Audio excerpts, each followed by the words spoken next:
Even तर आज आपण MHT-CET 2025मध्ये आलेला एक प्रिव्हियस इयर क्वेश्चन बघतोय. If x is equal to -2 plus root of -3 then the value of a big polynomial 2x⁴ plus 5x³ plus 7x² minus x plus 38. Okay, it is the polynomial of x, polynomial in x, okay, and it is equal to some constant असं दिलेलं आहे.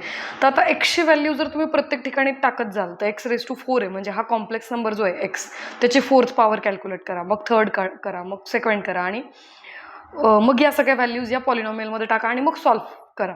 तर हे खूप खूप लेंदी होतं direct evaluation जर तुम्ही केलं तर. मग त्यापेक्षा आपण काय करू शकतो, जे नोन आहे, जे गिवन आहे त्याचा यूज करू शकतो आणि आपण या पॉलिनॉमियलची व्हॅल्यू कॅल्क्युलेट करू शकतो. बरोबर. So consider the given polynomial x is equal to -2 plus root of -3 implies x is equal to -2 plus √3i. Okay, so x plus 2 is equal to √3i.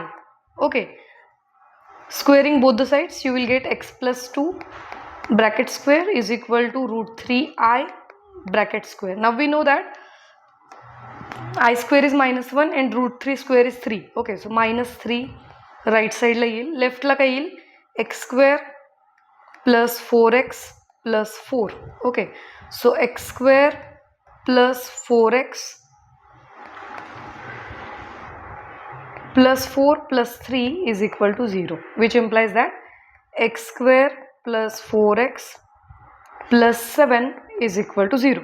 So एका पॉलिनॉमियलची value तुम्हाला 0 मिळाली. आता या पॉलिनॉमियलने जर तुम्ही दिलेल्या या पॉलिनॉमियलला डिवाइड केलं, ओके, तर तुम्हाला ऑटोमॅटिक याची व्हॅल्यू मिळून जाईल. ओके, एक्झॅक्टली काय आहे ते मिळून जाईल. बघूयात आपण. So divide the polynomial by this obtained polynomial. Okay, so dividing by x² plus 4x plus 7 to the polynomial whose values we have to determine. So 2x⁴ plus 5x³ plus 7x² minus x plus 38 या पॉलिनॉमियलला आपण divide करूयात. So usual method काय आहे आपली divide करण्याची, त्याच मेथडने divide करायचं.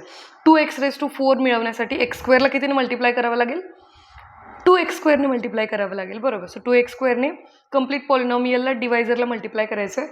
So 2x⁴ plus 8x³ plus 14x². Okay, subtracting this सगळ्यांचे साईन चेंज होतील.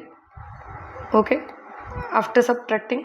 सो 2x⁴ कॅन्सल झालं. 5x³ minus 8x³ is -3x³. Okay, 7x² minus 14x² is -7x². -x -30 plus 38. तो तसाच कॅरी करायचा पुढचा पार्ट. ठीक आहे. आता -3x³ मिळवण्यासाठी x² ला कितीने मल्टिप्लाय करावं लागेल, -3x ने.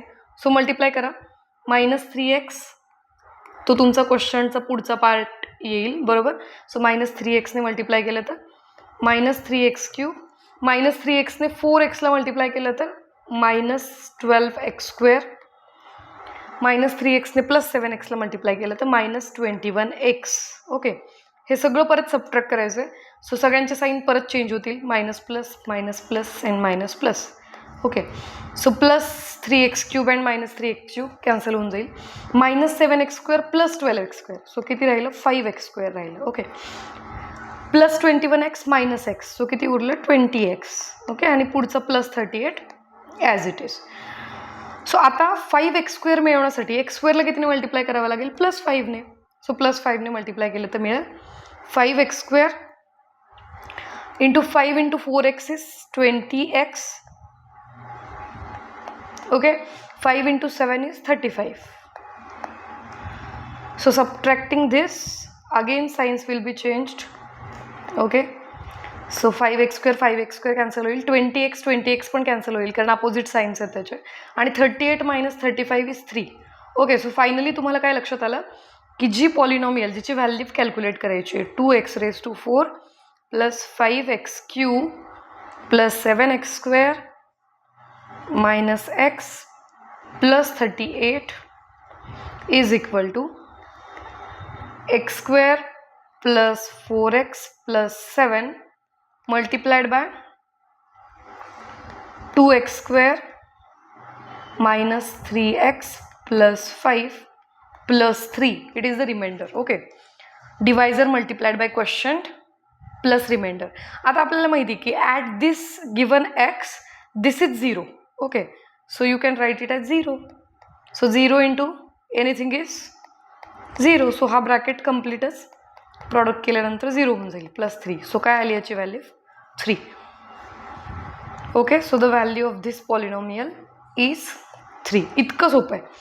ही ट्रिक आता कायम लक्षात ठेवायची की अशा पद्धतीने जर एखादा कॉम्प्लेक्स नंबर दिलेला असेल आणि त्या कॉम्प्लेक्स नंबरला एखाद्या पॉलिनॉमियलमध्ये टाकून इव्हॅल्युएट करायचं असेल त्या पॉलिनॉमियलची व्हॅल्यू, तर तिथं तुम्ही काय वापरू शकता, नॉर्मल डिव्हिजन वापरू शकता पॉलिनॉमियल्सची. जसं इथं केलंय तसंच तुम्ही दिलेल्या कॉम्प्लेक्स नंबरला थोडंसं रिराईट करा, काहीतरी पॉलिनॉमियल मिळवा जी 0 येते आणि त्या पॉलिनॉमियलने फाइंड आउट करायची जिची व्हॅल्यू त्या पॉलिनॉमियलला डिवाइड करा आणि you will get the remainder. Okay. And that will be your answer at that point x, at that complex number x. ओके. व्हिडिओ आवडला असेल तर नक्की लाईक करा. 12वीचे जे तुमचे फ्रेंड्स असतील जे MST CETसाठी प्रिपेअर करत आहेत त्यांच्यासोबत हा चॅनल शेअर करा आणि माझ्यासोबत रोज एक क्वेश्चन PYQ जो आहे तो प्रिपेअर करा. ओके. चॅनलला सबस्क्राईब केलं नसेल तर नक्की करा आणि बेल आयकॉन प्रेस करा जेणेकरून लेटेस्ट अपलोडेड व्हिडिओज जे आहेत त्याचं नोटिफिकेशन तुमच्यापर्यंत येईल. आणि चॅनलच्या डिस्क्रिप्शन बॉक्समध्ये CET मॅथ्स डेली हा व्हॉट्सअप ग्रुप जो आहे त्याची लिंक दिलेली आहे. तो व्हॉट्सअप ग्रुप नक्की जॉईन करा. त्यावरती मी तुम्हाला PDF नोट्स CETच्या प्रिपरेशनसाठी शेअर करेन. ओके. थँक्यू.